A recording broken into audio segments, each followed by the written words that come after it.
What was being read from, what Eric was reading from, is a book that my Uncle Joseph Jordan wrote back in the 80s, We Can Make It Together, Daring Vision for the Future of Black Americans. And recently when I was at Eric's house for a memorial service, we were just talking, and he mentioned the name Thomas Welch. I'm like, Thomas Welch? It's like, I see that name all the time reading back through my uncle's papers and archives. So if you don't know, so my uncle was the first African-American elected to North City's council since Reconstruction. And on this King Day, when he was on council, it was he who proposed the Martin Luther King Memorial. And so when he passed, our family continued the fundraising. And so we were successful at doing the fundraising and getting the monument built. But part of Uncle Joseph's vision, dealing with the monument in particular, was he believed that as Africans and African Americans, we have made a great contribution to the founding and development of this country. And so that he believed in symbolism, believed in economic power, believed in, obviously, civil rights as an attorney, something that Eric mentioned right before he shared Mr. Welch's name. He said the Women of Virginia's Third Force.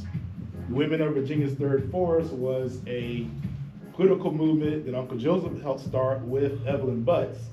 And so the Third Force, back in the 50s, you had Democrats, which were segregationists during that time. You had Republicans, who were segregationists at that time. And what Uncle Joseph was calling for was we needed a third force of individuals, people who had been disenfranchised because of the poll tax, people who had been discouraged from participating. So what Virginia needs is a third force of voters, common sense voters, that would move our Commonwealth, in his words, into the modern mainstream. So that third force, which the Welch family was also actively involved in. So when I would look through old paperwork, I saw that Mr. Welch was, among many things, was Uncle Joseph's treasurer for each of his political campaigns in Norfolk. And that's where we made that connection. But Uncle Joseph envisioned that we should have a series of monuments to the contributions of African Americans, so that not only would we have pride amongst African Americans, but that all Virginians and all Norfolkians and everyone would understand the contributions that blacks have made to this country. And so that monument on this King Day is where now, to me, where the city marches and does all these things. I will tell you, I didn't march this morning. I didn't either, so you don't have to feel bad. No, I don't feel bad. I didn't march last year. I think I joined with some others and protested during the march 3 years ago. Because while we talk about King and we talk about the dream, and we have the monument, and Norfolk prides itself on being this diverse city, to me, the fact of the matter is, in our housing practices and policies, in our school policies, yes, we maintain segregation in this city. Amen. And so as we have the great fortune, is I think of this business being here on this side of St. Paul's Boulevard, it's great progress. Yes. But if you know a little bit of the history of Norfolk, Atlantic City neighborhood, which is just right down here where the hospital is, was a neighborhood that was trending to be integrated back during the 50s. Well, when Norfolk was going around tearing down properties, largely led by Mayor Duckworth, he tore down certain neighborhoods like Atlantic City because it was trending integrated in its housing, because he was a staunch believer in keeping the schools segregated. So if you keep the neighborhood separate, you're able to keep the schools separate. So here we are in 2024, and we still have schools that are even more isolated, concentrated poverty, and segregated than they were during the 1950s. Wow. So I just believe on Martin Luther King Day, I love the dreamer, but also love the drum major for justice. And so I think oftentimes on King Day, we talk about the dreamer, we hold hands, we do ceremonial marches to say, aren't things great? But when you look at what Dr. King worked on, and considering that, two of the last things that he worked on was, one, trying to break the backs of housing segregation in Chicago, and we still have housing segregation here, in my opinion. If you look at our political ward system, okay, it's racially gerrymandered. It's racially gerrymandered because we're able to draw lines around our Jim Crow policies of the past that, in my opinion, we still maintain today. And then if you look at the work that Dr. King was doing in Memphis, working with the sanitation workers, and even now in Virginia, that has just gotten around to allowing the discussion of having unions, if you will. Even now in 2024, we're still struggling with whether or not we want to give workers the rights that some of us believe they deserve to organize. And for the African American community in particular, unions have been very, very critical to us moving into the middle class. So I just wanted to say those couple of things, and appreciate having the opportunity to do so. But I hope on King Day that we'll take the time and really read a letter from a Birmingham jail and really read about Dr. King's beloved community. And I like what I'm here because we have our brother who has established, who's made connections for us in terms of our sojourn from the motherland here to this continent, and continues to prosper. I know his wife's family very well, and she's actually the originator of the business, actually. Yeah, and I met his wife. I'll tell you a quick story. I met his wife. She was probably 16, 17 back in the 90s. There was they called it Greek Fest in Virginia Beach, when black college students would go down to the ocean front and party. And then one year, they called out the National Guards because they said looting and rioting was going on, and so there was a group of college students. Kwame Alexander, which is Sia's brother, and several others were involved with trying to do something different. And so they actually met with my uncle, and there was a group of college students, as he called them at the time, that were looking at something else that they could do. And I remember I was living in Maryland at the time and coming down and meeting with them about what we could do to capture all the economic power that was being spent in Virginia Beach. And then you would go down there and get your head beat in. So I've known her since then, known the family, and but I think if we're going to have a truly beloved community where people can come together across ethnicity, across what we define as race, across economics, then places like this where we can gather and have these conversations are critically important. So I appreciate the work that you've done here. I know you'll continue to open up your wonderful establishment for more group meetings like this, and we can just come to fellowship.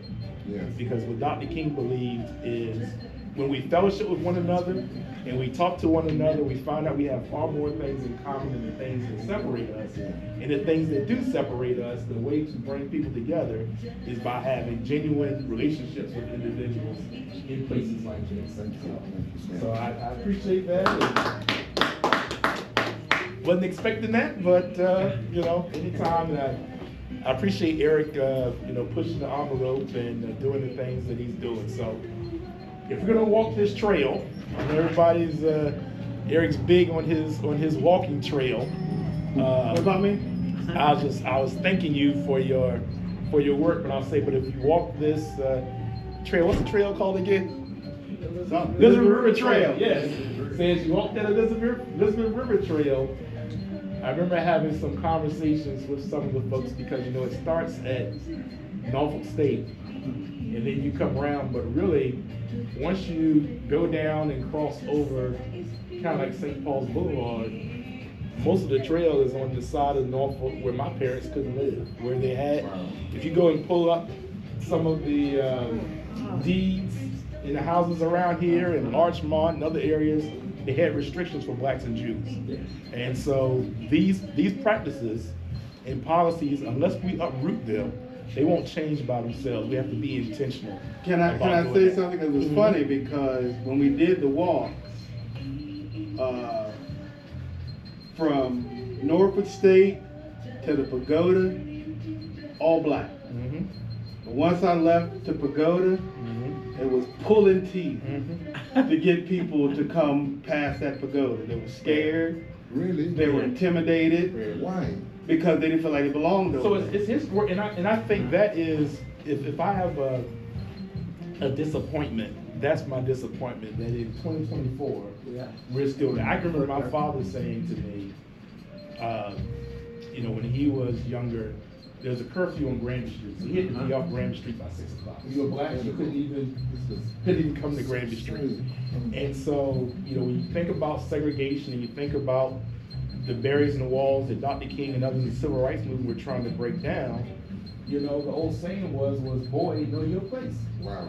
And so we still are dealing with the concept of place where I find that oftentimes in Norfolk, it's so ingrained in us, we say, that's their side of town, and this is our side of town. But I know my father always drilled in me that if you're born from God, then it all belongs to God.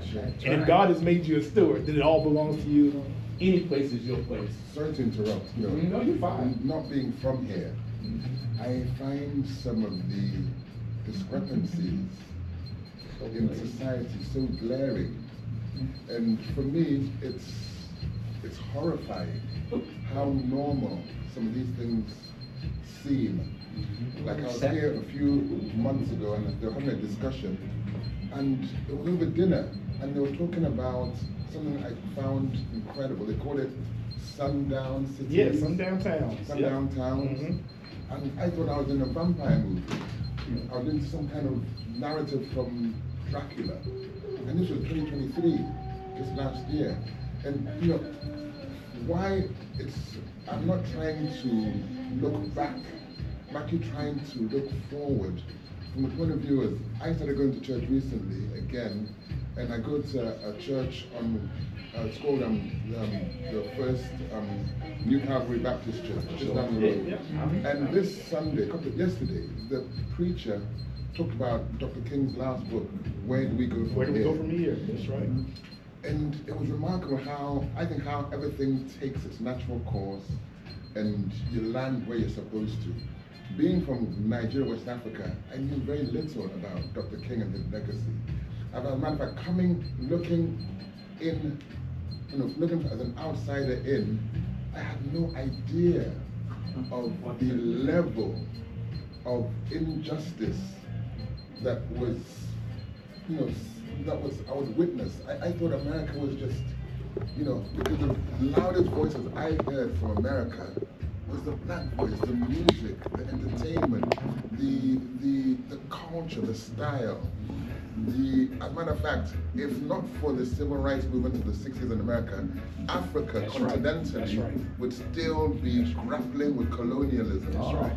Without a doubt. I had a reading. But coming here to meet these inequalities, it's almost heartbreaking. Sometimes I'm on my bicycle and I'll be riding along and police cars are trailing me. I think I'm some kind of threat to, it tells me, I laugh because it tells me more about you than me, or how jobless you are just driving around looking for trouble. But what I'm trying to say in essence is why this has materialized here at this time is because I think the way out of this quagmire is through culture, is through art, because we can all relate to art and culture without religion, without section, without, because it touches you at a soul level where you don't have to believe what I believe, but you can like what I like. That's right. Your soul can resonate with what my soul resonates with, and that human spirit we all share breaks down all other barriers. So I commend you, sir. Eric, my brother, bring your mother here and this beautiful set of people that are gathered. It's just the beginning of what we're trying to do, to heal all wounds and move forward. So